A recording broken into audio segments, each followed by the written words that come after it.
like it was yesterday.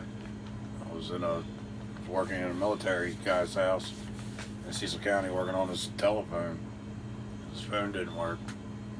A couple of his phone jacks didn't work, and we were watching it on when the first plane hit the TV, and by the time the second one hit, his phone rang and he had to go to work. And then we went out, me and my helper went out into the truck and sat in the truck, and we heard about the plane flying into the Pentagon, and one of my helpers, the helper at the time, his mother worked at the Pentagon, and we couldn't get a hold of her. And then we heard about the third plane going down in Pennsylvania. And we pretty much sat in the van the rest of the day listening to the news in shock. I had to drive to my parents' house to the lower 40 to get drain tile because I was working with my father at Honeygo Farms in Perry Hall. So I went back to the lower 40, which is where they kept all the supplies, walked into my mom's house to see what she was up to, and she was watching TV at the time, and she said a plane hit one of the towers. And I was like, oh man, that sucks, because at the time none of us knew it was an attack. We thought it was just an accident. So then I got in the truck and I went back to work at Honeygo Farms, and when I went back, no work was happening. And I'm like, this is weird. So that's where I was.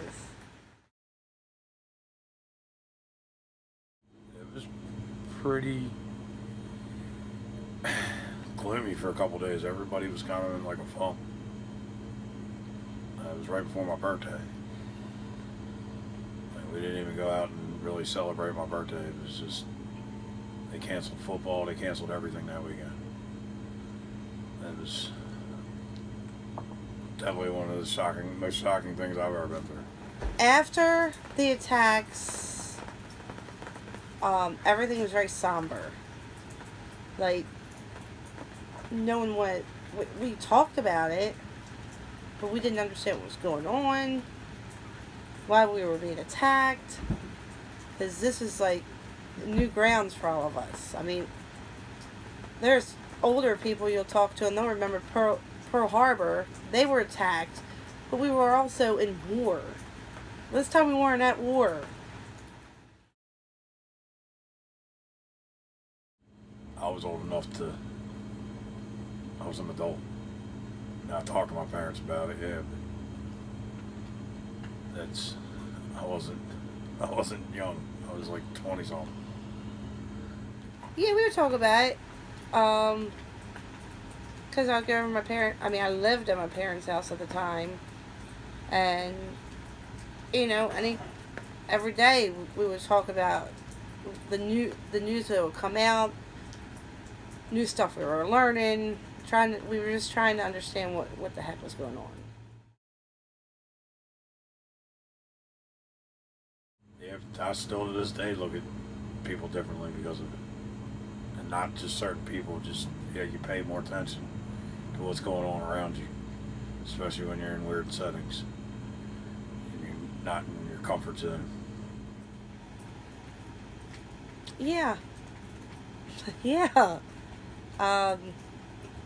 Especially because after it happened, we realized how closely connected these certain people were to American citizen Muslims and all the other stuff. And we started learning about these sleeper cells, and it was like we were being taken over from the inside once this happened. It just hit us from nowhere.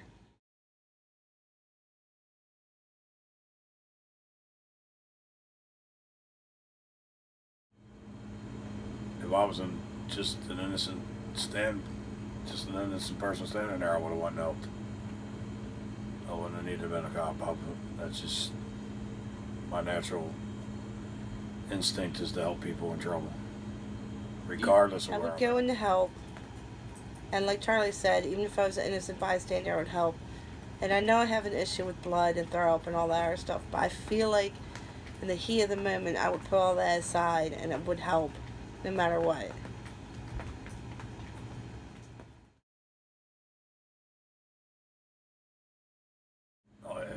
lot tougher. I drove a box truck, and everything changed after that. Like, I couldn't get across the bridge without getting stopped by the DOT. There was several other terrorist things going on at the time, like the snipers, and they thought they were in the box truck. So there was a lot of things that happened around then that changed a lot of things. And still to this day, security is heightened everywhere compared to what it was before. Oh my gosh. Yeah. Because after that, if you wanted to go to the airport, you'd have to get there like 3 hours ahead of time because they were checking everybody. The security was tight. Like the metal detectors were going out all over the place. They were everywhere. Any office, like government office buildings, and it was tight.